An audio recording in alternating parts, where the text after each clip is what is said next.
Ucapan khas buat Adiwira Darah. Assalamualaikum warahmatullahi wabarakatuh dan salam sejahtera.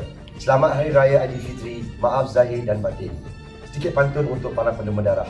Kuih dan rendang enak terasa, di pagi Syawal penuh bahagia. Penerima darah, insan yang mulia, jasamu dikenang sepanjang usia. Oleh itu, kami daripada bahagian Microbiologi Transfusi Pusat Darah Negara mengucapkan Selamat Hari Raya Aidilfitri, maaf zahir dan batin.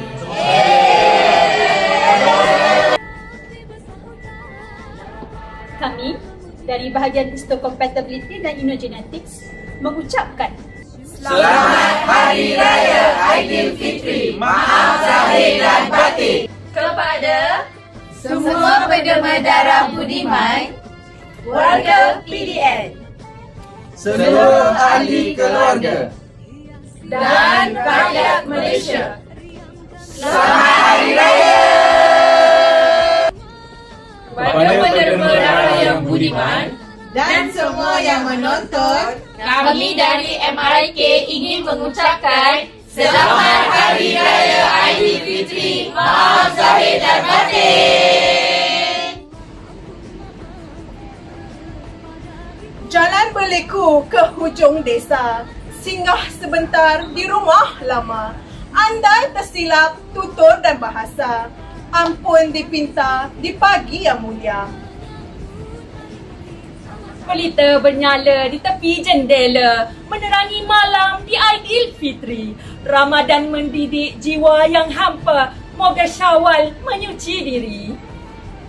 Kami dari bahagian perolehan darah ingin mengucapkan Selamat Hari Raya Aidilfitri, maaf zahir dan batin. Terima kasih penerima darah. Bulan Syawal, bulan mulia, berhujung mesra sanak saudara. Derma darah amalan mulia, selamatkan nyawa insan di dunia. Kuih raya pelbagai rupa, jualan enak di hari raya. Darah diberi sungguh berharga, jasamu dikenang sepanjang masa. Kami dari bahagian produksi, vaksinasi plasma dan pengurusan bekalan darah mengucapkan Selamat Hari Raya Aidilfitri, maaf zahir dan batin. Keluarga harmoni penuh bahagia, darah di derma murni amannya. Bersama kita bantu sesama, di Aidilfitri berkatnya terasa. kami daripada bahagian pengurusan kualiti mengucapkan Selamat Hari Raya Aidilfitri pada semua penerima darah dan rakan-rakan sekerja.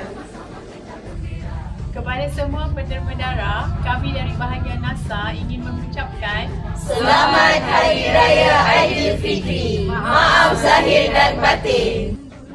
Sebenarnya Syawal yang mulia ini, kami dari bahagian pengurusan ingin merakamkan setinggi bahagian kepada para penerima darah, warga kerja Pusat Darah Negara dan seluruh rakyat Malaysia.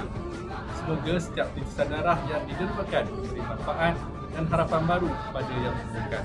Selamat Hari Raya Aidilfitri, maaf zahir dan batin.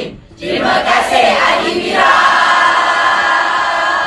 Assalamualaikum warahmatullahi wabarakatuh. Salam sejahtera, salam Malaysia Madani.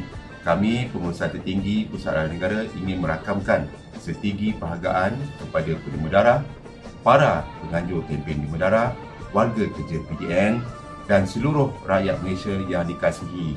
Semoga Syawal tahun ini kita sambut dengan musibah dan penuh kesyukuran. Kami ingin mengucapkan Selamat Hari Raya Aidilfitri, maaf zahir dan batin.